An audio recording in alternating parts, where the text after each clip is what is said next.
Bonjour à tous et bienvenue dans ce nouveau numéro d'Entre Terre et Mer. Aujourd'hui, je vous invite à découvrir un outil utilisé aussi bien par les petits pêcheurs que par la pêche industrielle depuis le début du XXe siècle. Nous allons parler des DCP, les dispositifs de concentration du poisson. Pour comprendre comment fonctionnent ces dispositifs et quels sont leurs intérêts, je vous propose de nous rendre à la CPS, la Communauté du Pacifique, pour rencontrer Aymeric de Surmont qui travaille sur ce sujet.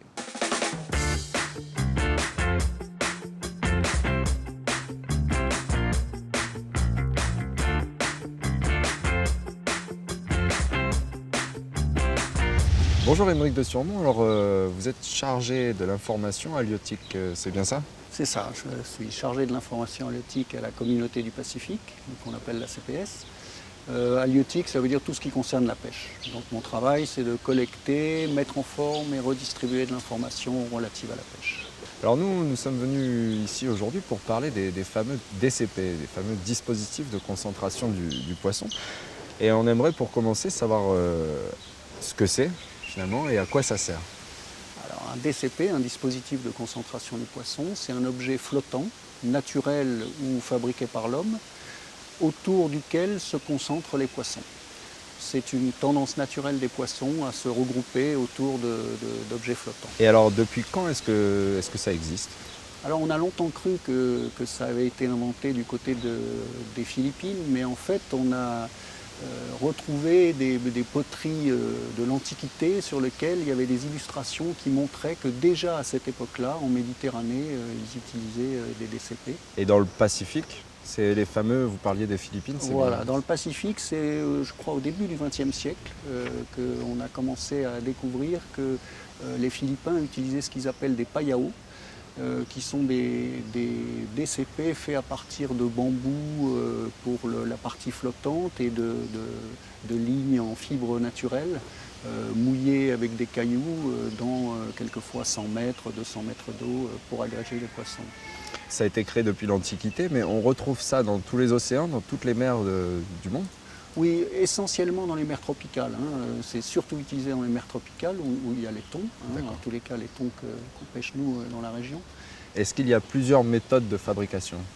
Il y a de très nombreuses méthodes de fabrication. Un DCP, il y a toutes sortes de DCP. Il y a des DCP, des tout petits DCP qui se mettent dans un lagon pour attirer des petits poissons qui sont faits avec des bouts de ficelle et des cailloux. Et il y a des DCP qui sont de la haute technologie avec des bouées radio qui permettent de les repérer pendant qu'ils dérivent, etc. Donc oui, il y a toutes sortes de modes de fabrication. Ce qu'on va appeler le DCP artisanal, pour la pêche artisanale, c'est un DCP qui le plus souvent est mouillé, donc est ancré au fond. Alors au fond, ça peut être des sacs de sable, ça peut être un corps-mort en béton, ça peut être une ancre avec de la chaîne, enfin n'importe quel type d'ancrage qui tient le DCP au fond. Un petit peu de chaîne, une très longue corde qui monte jusqu'à la surface et en surface un objet flottant qui peut être une bouée, qui peut être un radeau de bambou, qui peut être Un assemblage d'objets assemblage flottants. d'objets flottants. Il y a vraiment une très grande palette d'objets qui peuvent être utilisés pour fabriquer un DCP. En général, ces DCP fixes, ils reposent par combien de mètres de fond? Alors, encore une fois, il y a plusieurs types de DCP. On peut les mouiller dans le lagon. Il y a des endroits dans le Pacifique où les gens mouillent des petits DCP tout près de chez eux. S'ils sont posés à l'extérieur, on parle de DCP qui sont mouillés entre 400 mètres de fond et 2500, 3000 Oui. mètres de fond. On peut aller jusqu'à 3000 3000 mètres de fond pour certains DCP. Oui. Donc ce qui veut dire au minimum 3 km de Sacré, corde, ouais, sacré voire investissement. plus, avec évidemment le mou qu'il faut donner à la ligne de mouillage. Donc on parle de 3 km et demi de corde. Donc là, effectivement, ça peut être un très gros investissement. Et c'est une structure plutôt résistante ou est-ce que c'est fragile? Alors malheureusement, c'est une structure qui reste fragile, puisqu'évidemment, ce sont les conditions de l'océan, avec des mouvements perpétuels en surface, etc. On estime que la durée moyenne de vie d'un DCP est autour de 2 ans. Alors Aymeric, pour comprendre un peu mieux tout ce qu'on raconte, nous avons suivi une équipe en pleine installation d'un DCP au large de Wako et je vous propose de découvrir tout cela en images.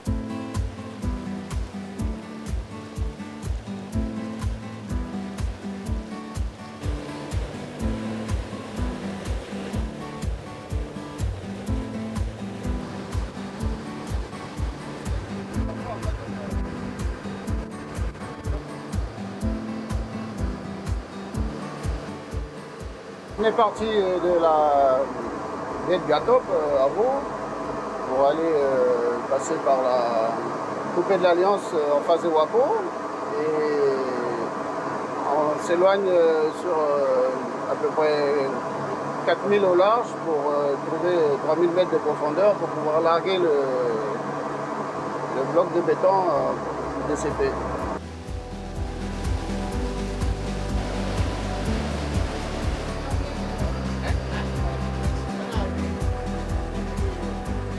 On est 2 bateaux, donc nous on tracte le poids et Vincent, le responsable de l'association, arrive avec tout le cordage et les bouées.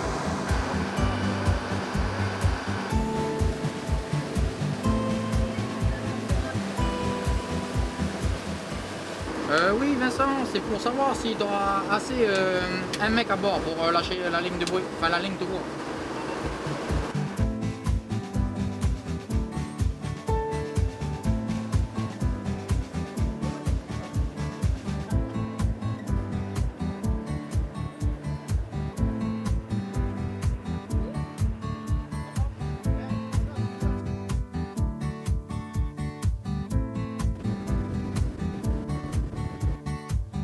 Ben là, on va lâcher la tête de DCP, c'est-à-dire les bouées, le train de bouée. Après, on va mettre les agrégateurs.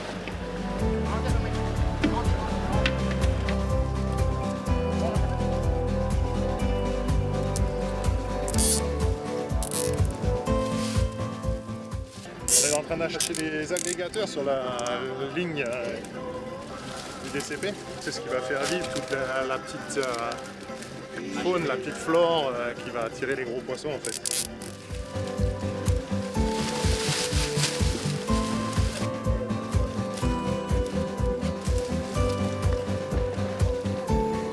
On va doucement et on essaye de faire un escargot de façon à ce que quand on va assembler avec le corps-mort, ben, il n'y ait pas de tension parce que le bloc il fait 980 kg.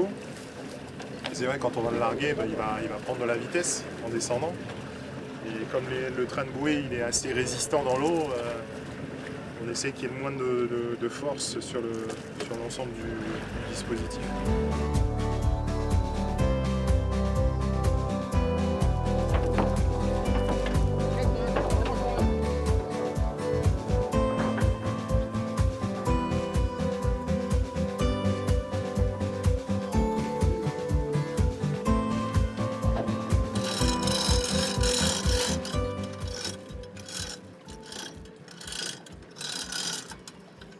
Ok les gars!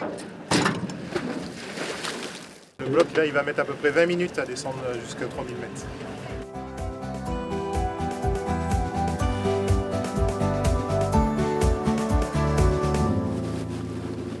Alors après ce que l'on vient de voir, Émeric, est-ce que vous soutenez ce genre d'initiative? La CPS soutient depuis très longtemps, depuis plus d'une vingtaine d'années, soutient le développement de cette technique pour plusieurs raisons. Une des raisons principales, c'est qu'elle permet de diversifier l'effort de pêche. C'est-à-dire que dans des endroits où l'effort de pêche est essentiellement concentré sur le lagon, sur les ressources récifales, sur le récif, etc., ça permet aux petits pêcheurs d'avoir accès aux ressources du large, avec plusieurs avantages. Un des avantages, c'est ils perdent beaucoup moins de temps à aller Sur les zones de pêche. C'est-à-dire que si vous partez au large pour chercher un banc de thon, vous pouvez passer la journée à tourner et à utiliser beaucoup d'essence pour peut-être ne pas les trouver. Le deuxième gros avantage de ces petits DCP, c'est la sécurité. À partir du moment où vous partez au large, surtout pour les petits bateaux, c'est risqué. En se concentrant sur une zone où il y a de fortes chances que vous rencontriez d'autres pêcheurs, c'est un élément de sécurité. C'est-à-dire que si quelqu'un tombe en panne, il y a peut-être un autre pêcheur dans le coin qui va pouvoir l'aider, etc. C'est évidemment pas la seule façon de s'assurer de la sécurité des petits bateaux, mais disons que c'est un élément de sécurité en plus pour ces petits bateaux qui partent au large. Concrètement, est-ce que vous pouvez nous expliquer comment est-ce qu'on pêche autour d'un DCP, d'un dispositif de concentration du poisson? Alors, pour ces DCP côtiers, pour ces DCP artisanaux, la première technique, c'est la pêche à la traîne, en surface. Mais ça n'est pas la seule, parce qu'on sait qu'en fait, il y a du poisson à la fois en surface et aussi en profondeur. Donc il y a plusieurs autres techniques. Il y a évidemment la pêche au jig, hein, qui est on envoie une pêche à une ligne assez profonde avec un leurre qu'on remonte en le secouant, en lui donnant des mouvements saccadés pour donner l'impression que c'est un poisson qui est en train de monter. Il y a une multiplicité de techniques possibles autour des DCP. Est-ce qu'il y a des choses, lorsqu'on le pêche autour des DCP, à ne surtout pas faire? Alors oui, il y a des choses à ne surtout pas faire. Un, c'est s'accrocher au DCP, ça c'est dramatique. Aucune de ces structures n'est conçue pour qu'un bateau s'y accroche. Deux, c'est de pêcher avec des lignes profondes à proximité de la ligne de mouillage du DCPL lui-même. Donc si jamais on croche le DCP, dans ce cas-là, il faut couper sa propre ligne, ne surtout pas essayer de la récupérer, puisque c'est le meilleur moyen de couper la ligne du DCP. Voilà. Et alors autour de ces DCP, qu'est-ce qu'on va retrouver comme type d'espèces, de poissons? Pour les DCP qui sont posés un petit peu au large, hein, on parle de 3-4 000 à l'extérieur du récif, essentiellement du thon. Et en surface, alors du thon jaune, du maï-maï. Et ensuite, vraiment, juste sous le DCP, on trouve des petits balis, on trouve des petits poissons qui sont plus là pour se protéger qu'autre chose. Mais bon, eux ne sont pas très intéressants pour la pêche. L'espèce principale, la plus intéressante pour la pêche, c'est le thon. Et sans doute le maï-maï et le wahoo. Ces DCP agiraient comme un point de repère dans le désert. Hein, vous connaissez cette fameuse histoire de l'arbre du Ténéré, hein, qui était un arbre tout seul en plein milieu du désert, et quasiment toutes les caravanes qui passaient dans la région s'arrêtaient à cet endroit parce que c'était le seul point de repère, le seul point remarquable dans ce grand désert. Les DCP, c'est un petit peu la même chose. Image, ouais. Les thons, enfin tous les poissons, se regroupent en bancs avant tout parce que c'est pour eux un moyen de se protéger. Les thons se servent de DCP comme point de rencontre, reconstituent les bancs et éventuellement repartent. Quelquefois ils passent une journée, quelquefois ils passent 3 jours, peut-être une petite semaine et ils continuent leur route. Voilà. Cela dit, on s'est rendu compte que les thons pouvaient se balader d'un DCP à l'autre, revenir près de la côte, le suivre, etc. Puis revenir au DCP 3-4 jours après, etc. Donc visiblement, ils intègrent ces DCP dans leur parcours et ils s'en servent à chaque fois comme point de repère pour reconstituer leur banc. Émeric, cette fois-ci, je vous propose de nous rendre du côté de la côte est, entre Ponnet-Riouan et Touault, pour un coup de pêche en compagnie de Jorel et Steve. On regarde ?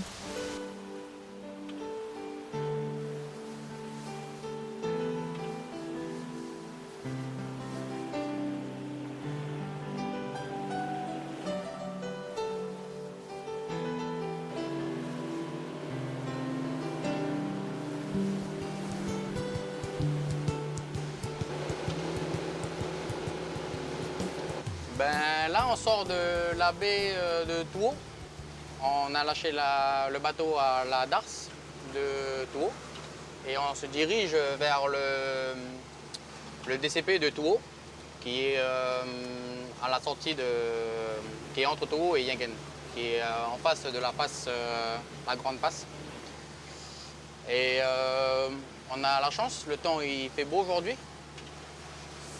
Normalement, le coup de pêche devrait être agréable. Ben, le DCP, il est à peu près à 1 heure et quart de navigation, suivant le temps. Et il se situe entre une zone de entre 1000 et 1500 mètres de profondeur. Là, on va mettre à peu près 45 à 50 minutes de navigation pour s'y rendre.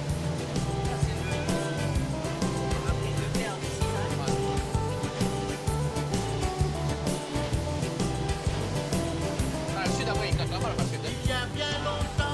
Il est rentré. Non,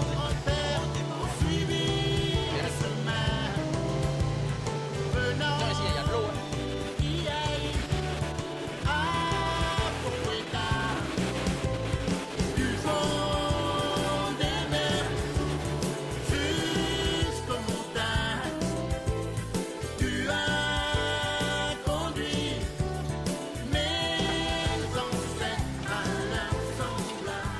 Bon, là, on arrive dans la zone du DCP. Il y a un peu d'oiseaux, donc on va lâcher les cannes. On va mettre les leurres au bout et on va les lâcher. On va essayer de faire un peu de traîne au départ. Et puis, si ça ne mord pas, ben, on verra pour changer de technique, un peu de jig ou de lancer, au moins attraper un poisson.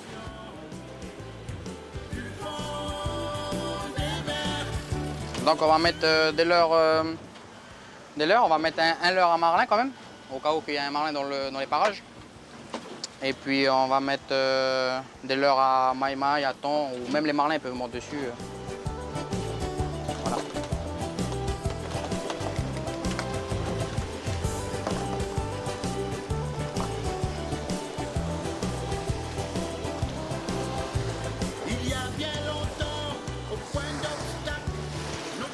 Là, je mets les tangans en place.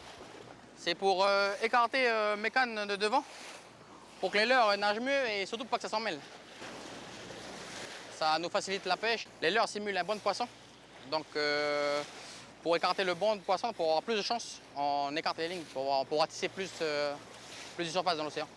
C'est important de mettre cette technique en place parce que ça prend assez de temps. Ça prend 5 minutes au moins pour mettre les lignes à l'eau, surtout quand on est peu nombreux. Là, on est environ à 5 km du DCP. Donc, on commence assez loin pour pouvoir commencer à prospecter autour. Et plus ça va aller, plus on va se rapprocher des bouées. C'est important de balayer autour du DCP, assez loin, parce que souvent les gros poissons ne sont pas très près du DCP. Ils tournent autour à peu près de 3 km.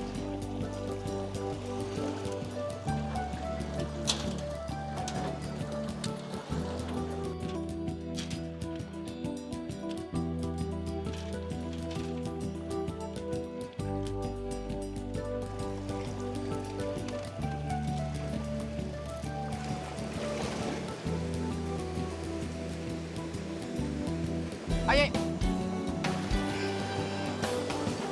Ralentis un peu. Faut ralentir un peu, Cruz. Ok, ben là on a affairé on pense à un maïmaï.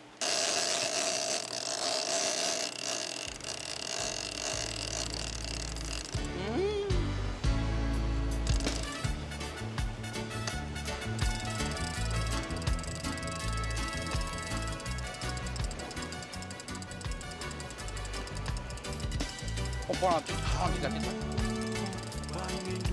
Voilà. Pas trop, pas trop. Tourne pas trop. Bien. Ok, go les coups. On met à bord. Tiens.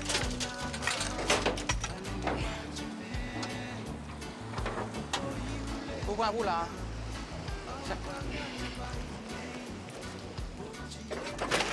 Oui. On dispose les leurres de façon que ça imite un banc de poissons qui arrive sur le DCP, comme là on fait sur le DCP, ou qui passe. Et les prédateurs voient ces leurres-là et attaquent. Soit en banc, plusieurs fois on a des départs simultanés, ou alors un par un. Voilà.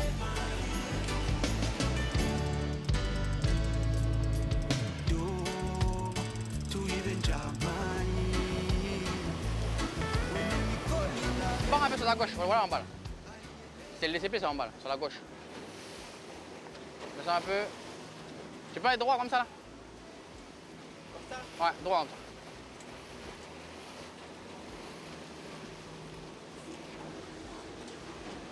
Là, on va remonter un coup au DCP, on va faire 2-3 lancers là-bas. Ouais. Tout à l'heure, j'ai vu un maïmaï, donc ouais. on va essayer de le lancer. Le lancer, ça consiste à lancer le popper, le lancer, le ramener plusieurs fois jusqu'à temps qu'on ait un départ. Là, on est dans une zone poissonneuse puisqu'on est autour d'un DCP, donc on a plus de chances de ferrer un poisson ici qu'ailleurs.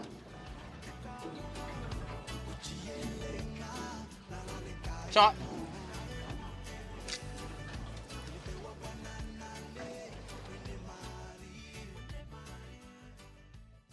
L'envers du décor, c'est qu'il y a aussi les requins, beaucoup de requins. Donc on a du mal à attraper le poisson. Aïe, gros temps, c'est un gros temps.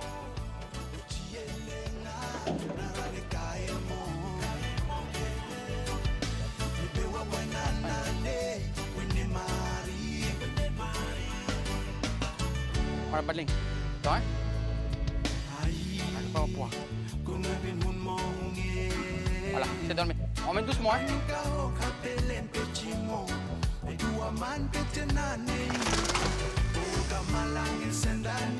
Et mon cousin. Bon, ben voilà, on a fait un petit thon jaune. Donc, ben content. Ça a payé le lancer, hein. Depuis ce matin, on s'aperçoit qu'on n'arrive pas à faire du temps. Mais apparemment, il y en a, puisque voilà.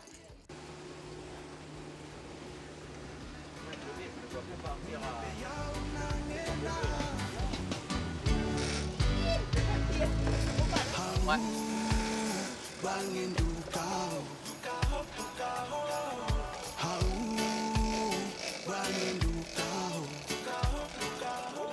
Ah ouais, il est beau, gros. Il est beau. Ouais, il est trop beau. Ouais. Ok, viens là, viens pour la carte. Bon.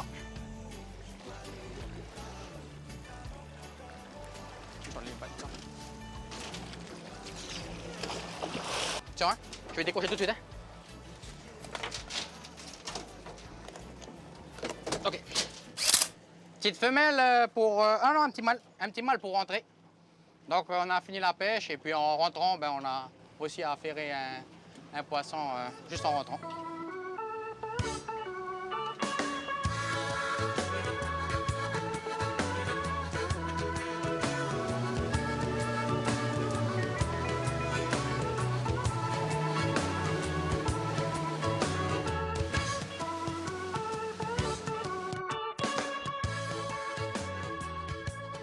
Émeric, en quoi est-ce que ces DCP, installés un peu partout dans le Pacifique et dans tous les océans, sont bénéfiques pour les populations?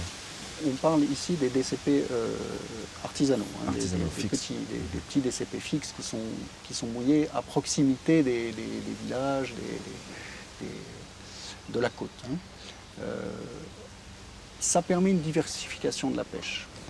On sait, alors c'est déjà un petit peu le cas en Nouvelle-Calédonie, mais c'est beaucoup le cas dans beaucoup de pays de la région, que les ressources côtières, les ressources récifales sont très exploitées, voire dans beaucoup d'endroits surexploitées. Donc il faut qu'on offre une alternative à ces petits pêcheurs pour avoir un accès à la ressource. Donc c'est en ça, et c'est là tout l'effort de la CPS que la CPS fait depuis une vingtaine d'années pour développer cette technique, c'est en visant essentiellement cet objectif, c'est-à-dire donner aux petits pêcheurs la possibilité d'un accès à la ressource du large. Pour 50% des ménages de la région, la pêche est la première ou deuxième source de revenus. Autant dire que quand la pêche devient mauvaise, c'est la vie des gens directement qui est affectée et la vie d'une partie très importante de la population. Donc leur offrir un accès à une ressource est vraiment très important pour eux. Est-ce avec ce genre de dispositif, Émeric, que l'on peut exploiter de manière raisonnée la ressource? Si oui, pourquoi? Alors, il faut considérer que c'est un outil. Si on se contente de poser des DCP sans l'accompagner de mesures de gestion, ça ne permettra pas une gestion plus raisonnée que ce qui se fait déjà. En revanche, ce qu'on peut imaginer, c'est qu'on a une situation où les ressources récifales sont vraiment surpêchées.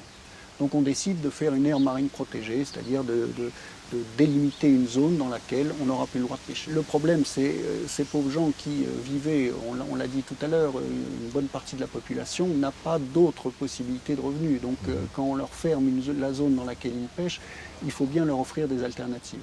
Donc dans ce cadre-là, c'est-à-dire on va poser quelques DCP qui vont leur permettre de remplacer les captures qu'ils faisaient dans cette zone qui maintenant est protégée. Voilà. Dans ce cadre-là, ça peut être un outil de gestion raisonnée des pêches, oui. D'accord. Les DCP, il y a les partisans et d'autres, ça a été souvent sujet à polémique. J'ai entendu dire aussi que Greenpeace menait des campagnes contre certains types de DCP. Est-ce que vous pouvez m'en parler un petit peu? Il y a bien deux types différents de DCP. Il y a les DCP dont on a parlé jusqu'à maintenant, ce sont des DCP essentiellement destinés à la pêche artisanale, hein, donc les petits pêcheurs. Sincèrement, même les quelques centaines de DCP qui sont posés dans la région, leur impact est limité parce que l'effort de pêche autour de ces DCP, on parle de petits pêcheurs avec de petits bateaux qui pêchent à la ligne, à la traîne. Donc c'est quand même un impact C'est pas très des grandes limité. quantités Ce pêchées. sont de petites quantités, petites quantités au regard de la pêche industrielle où là on parle en millions de tonnes. Pour la pêche industrielle, elle utilise aussi un type de DCP qu'on appelle DCP dérivants. Ces DCP-là, on a remarqué qu'ils ont, disons, un défaut, c'est que les petits thons ont tendance à s'agréger autour de ces DCP. Or, les seineurs visent plutôt les bonites, mais malheureusement, à ces prennent bonites se mêlent des petits thons jaunes, des petits thons obèses, qui eux ne sont pas du tout ciblés pour la conserverie, puisque l'essentiel de ce thon part pour devenir du thon en boîte.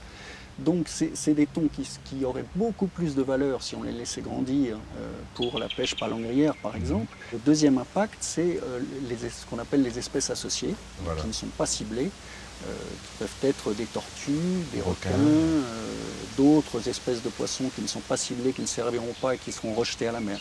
Et l'effort, entre autres de la CPS d'ailleurs, c'est d'essayer au maximum de diminuer cet impact négatif de ces DCP dérivants. Pour le moment, qu'est-ce qui a été fait? Il y a par exemple en place une fermeture de 4 mois tous les ans pour l'essentiel de la flotte qui pêche dans la région. Tous les pays pêcheurs, tous les pays pêcheurs pour cette pêche industrielle dans la région n'ont plus le droit de pêcher pendant 4 mois de l'année en utilisant des DCP. On suit tout ça de très près. S'il faut, l'utilisation de ces DCP sera fermée pendant 6 mois, mais on sait que ça a un fort impact financier sur quand même une industrie qui représente des milliers d'emplois. Donc on ne peut pas arrêter ça du jour au lendemain, et c'est évident qu'il faut le faire progressivement. Mais oui, on y réfléchit, et c'est sûr qu'en tous les cas, quand Greenpeace parle négativement des DCP, il parle des DCP dérivants. Émeric, merci pour tout. Merci de m'avoir reçu. Merci. Voilà, notre émission touche à sa fin. J'espère que ça vous a plu et même donné envie d'aller tenter votre chance autour de ces DCP pour rattraper une grosse prise, qui sait. Quant à nous, on se retrouve même jour, même heure, dans 15 jours pour un nouveau numéro d'Entre Terre et Mer. À bientôt!